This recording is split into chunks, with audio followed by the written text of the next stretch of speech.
First మనం దోసపిండిలో start చేసే ముందే కొంచెం వాటర్ రెడీ పెట్టుకోవాలి. ఆన్ చేసి టైం సెట్ చేసుకోవాలి. 25 పెడతాం.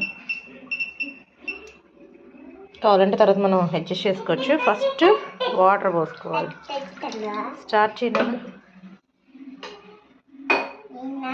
స్టార్ట్ చేయి. కొంచెం కొంచెంగా నీళ్ళు వేసుకోవాలి.